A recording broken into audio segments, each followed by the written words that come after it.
Hi Virgo! Kamusta? Ito po si Divine Tarot 88 for your bonus reading for end of March hanggang April. Kamusta kayo guys? Comment present para lang kung nanonood kayo. So, okay Virgo. Ito, yung person na nasagap natin, conflicted siya, pabago-bago ng isip tong person na to. Mukhang nag-cheat siya sa'yo. Pero tingnan natin conflicted decisions, hot and cold, multiple choices. So, ayun na nga, pabago-bago siya. Minsan, andyan siya para sa'yo at supportive. Minsan, malamig siya. So, nagkaroon na siya ng mga iba-ibang options at nalilito siya dahil sa mga options na yan. Peace, balance, harmony, friendship. Okay. Mukhang dati kayo nagka-conflict pero ngayon peaceful na yung energy nitong person na to kasi gusto niya ng balance and harmony. Okay. Chasing, pursuit, toxicity, resilience. Gusto ka niyang habulin ngayon kasi mukhang nag-cheat siya sa'yo at natatauhan siya na kailangan niyang ayusin yung sarili niya. Kaya ngayon, feeling niya bago ka pa tuluyang mawala sa kanya, gusto ka na niyang habulin or i-pursue. Gusto niyang manligaw sa'yo. Hoping, expecting, faith, manifesting. Okay, umaasa siya. Pero, alam mo Virgo, nakikita ko din sa'yo na medyo malungkot ka ngayon dahil nga sa nangyari sa inyo nitong person na to. Pero kailangan pag-isipan mo rin kung kailangan mo nga ba itong ganitong klase ng tao or if you are okay on your own. Kasi, kahit na medyo malungkot ka, pero yung emosyon kasi, dumadaan lang naman yan. Ang mahalaga kasi ikaw, kung nasa tamang tao ka ba, at kung kaya mo bang mag-move forward sa buhay. Open heart, receptive, empathy, vulnerable. Okay, you feel vulnerable right now. So, itong person na to, pwede itong mag-open up siya sa'yo or magsabi siya sa'yo ng mga nararamdaman niya. Heart fog, mixed signals, blocked emotions, messed up. Yung nga lang, ang problem kasi dito sa taong to, kasi parang hindi mo siya mapagkakatiwalaan May heart fog siya. Again, mixed signals yung pinapakita niya sa'yo. Mess up kasi hindi siya nag-e-effort para ayusin yung buhay niya at para gawin yung tama para sa sarili niya at para sa connection na ito. Okay. Ano nga bang nangyayari? Tingnan natin So, I'm gonna use my tarot cards. Okay. Anong nangyayari? Tingnan natin. Okay. So, alisin ko muna to.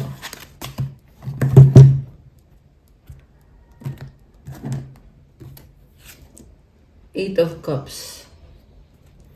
So, tumalikod siya. Okay. The Chariot. Two of Rods. Sa bottom of the deck, Temperance. Okay. Baka may kadikang Sagittarius.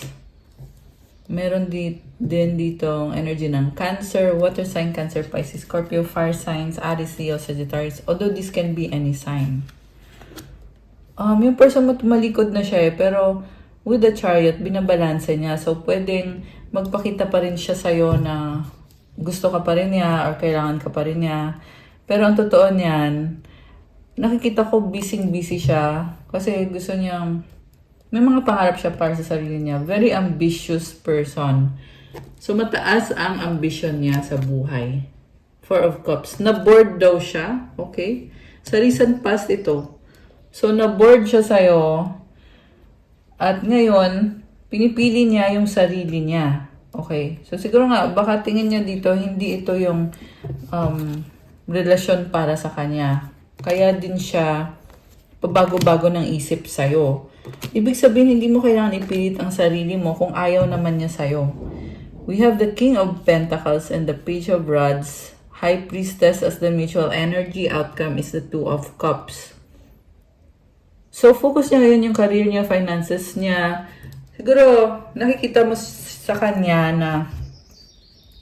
na parang masyado siyang seryoso in a sense na hindi na niya ini-enjoy yung life niya kasi focus siya sa finances and sa stability.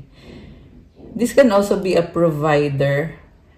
Kaya lagi siyang busy, naghahanap ng pera. Yan yung narinig ko, naghahanap ng pera. Busy sa trabaho. Okay, yung iba sa inyo may anak kayo. And ang tingin niya kasi sa'yo, mas bata ka ba sa kanya? Kasi tingin niya sa'yo parang young or bata or maybe immature. And then, alam niyo, ang dami ng sekreto dito sa connection ninyo or hindi lang talaga kayo nag-uusap ng maayos. Kasi may mga lihim. And nakikita ko meron ng third party situation. Pero sa dulo, magkakasundo pa rin kayo kasi meron kayong karmic connection. Ibig sabihin, kailangan ka niya, kailangan mo siya. Ganon yung kasunduan ninyong dalawa. With the Two of Cups, ito ayan, mag-uusap pa kayo ulit. Pero, like I said, may nakita din akong other person. Hoping, expecting, faith, manifesting. So, yung other person yung umaasa. Okay. Tingnan natin. Anong energy ni Virgo ngayon towards this person? The Empress. Oh, ayun naman pala eh. You have this very abundant energy. Ibig sabihin, hindi mo kailangang umasa dito sa taong to. Nine of Cups. And the Queen of Pentacles. Oh my gosh. Bakit nakikita ko dito, codependent ka sa kanya. Feeling mo hindi mo kaya nang wala siya. Pero hindi totoo yun. So, it's like an illusion na sinasabi sa'yo na kailangan mo tong taong to. Pero ang totoo niyan ay Empress yung energy mo eh. Ang pwede din tong energy ng isang mother. Baka nga buntis ka or may anak ka, may anak kayo. So, si Empress, very creative and marami pang opportunity para sa'yo. Hindi mo kailangan ipilit yung isang sitwasyon na hindi ka masaya. Pero with the Queen of Pentacles, nagkakasundo kayo in a sense kasi pareho kayong practical. Okay? Three of Pentacles. Pero yung nakakita ko talaga dito, guys, is a karmic connection. Hindi siya love-based eh. And andito din yung Eight of Swords. Although sabihin na natin, oo, may emosyon naman, kahit papano, may pagmamahal naman, pero more on, kailangan mo siya, kailangan ka niya. Ganun yung nakikita ko. So, tandaan niyo po na hindi po ito sa lahat magre-resonate kasi napaka-specific ng message. Pero, kung sa itong reading na to, comment niyo dyan para alam ko. Okay. Dapat bang ipagpatuloy ni Virgo ito? Kasi nakastuck ka eh. Kasi pag pinagpatuloy mo tong connection na to, hindi ka rin makaalis. Ayan o, Eight of Swords. Six of Cups. Judgment. And Six of Rods. Okay, mahalaga yung sasabihin ng ibang tao. So, pwede to may mga in-laws or mga, kung sino man to, mga ibang tao na yan yung dahilan kung bakit hindi kayo makaalis dito sa connection na to. Okay, Three of Cups. Merong nakikisama. Ayan o. Knight of Pentacles, Nine of Rods. At pagod ka na. Grabe. The Hermit. Five of Rods. So, kung dati, nakikisama ka, posibleng magkagulo, mag-away-away. Ayan o, the Devil. Merong isang toxic dito.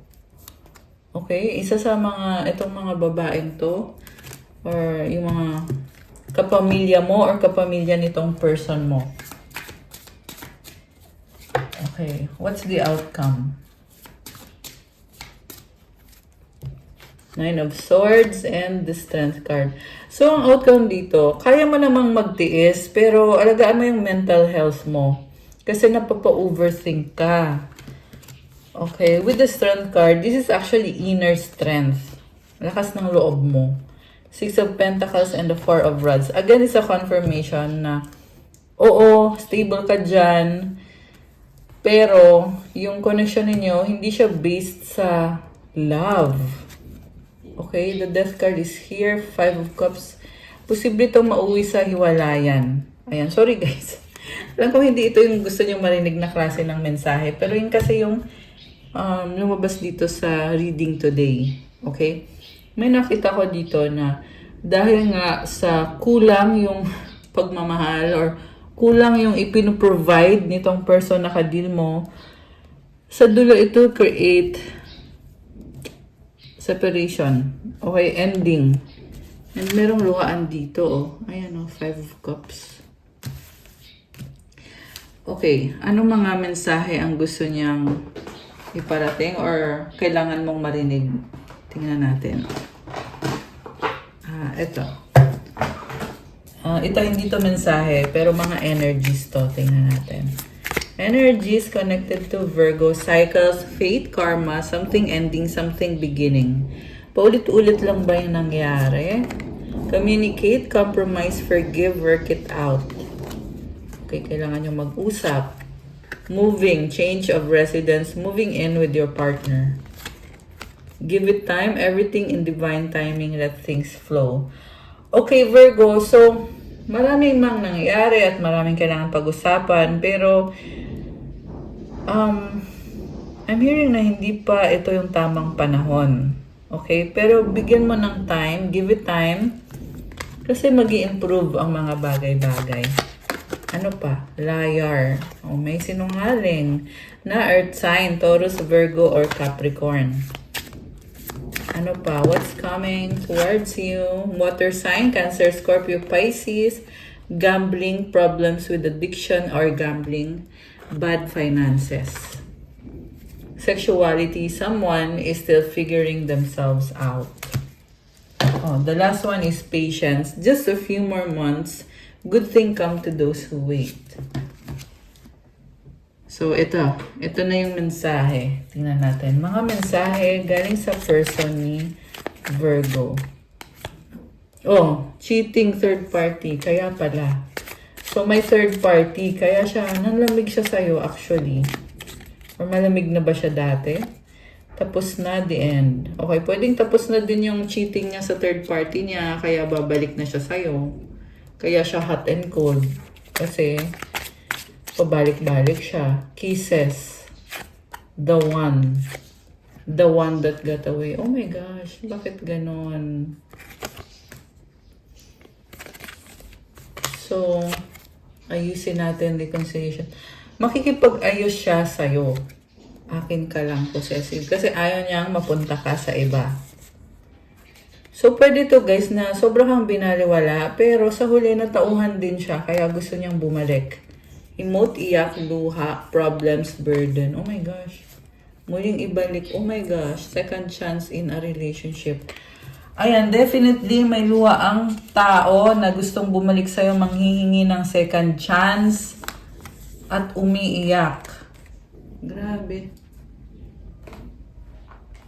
Okay, kukuha kita ng mensahe galing kay Universe. Okay. Para kay Virgo. Anong mensahe? Mga dalawang mensahe at kukuha din kita ng isang advice. Advice. For Virgo. Okay. So, yung advice, trust. When love is invited to take over, right actions arise at the right time. Allow me, dear divine, to wait patiently until the timing is right. Let me rest in the unknown until a clear path is shown. So, ngayon talaga, hindi mo pa alam kung anong gagawin mo, pero habaan ang pasensya. Yan yung pinaka-advice sa'yo dito. Kasi, ibubunyag din. I-reveal din ng mga angels mo kung anong dapat mong gawin sa tamang panahon. Kasi ginagabayan ka nila. Binibigyan ka ng guidance through your intuition or through signs and synchronicities. Ngayon daw, relax ka lang muna kahit andun yung feeling na hindi ka sigurado. Pero, ano ka lang, magpatuloy ka lang Virgo at magtiwala. Trust. So, from the universe, I do whatever it takes to get closer to consciousness. Kasi lumalakas na nga yung intuition mo. So, owl symbolizes wisdom. Ibig sabihin, natututo ka sa mga experience mo at sa mga nakikita mo din sa paligid mo. And the last card, I surrender to a power greater than me. I love it kasi merong spiral dito. And itong butterfly symbolizes transformation. So, trust and surrender. Ito yung trust. Oh, ayan. Trust and surrender to God. Comment, I surrender to a power greater than me to claim this beautiful energy. Ayan. Okay, guys, that's all for your bonus reading, Virgo. Please like, comment, subscribe, hit the notification bell. Let me know kung nag-resonate ba sa inyo or kung ilang percent nag-resonate itong reading today. Kung kailangan nyo ng gabay, pwede kayo magpa-private reading. Message nyo ko sa Viber or sa WhatsApp. Nasa description box po yung contact details ko. I-click nyo po dyan at i-message nyo ko sa Viber or WhatsApp. Thank you, Virgo! Have a good day. God bless you all. Stay safe and see you again soon. Love you guys. Bye!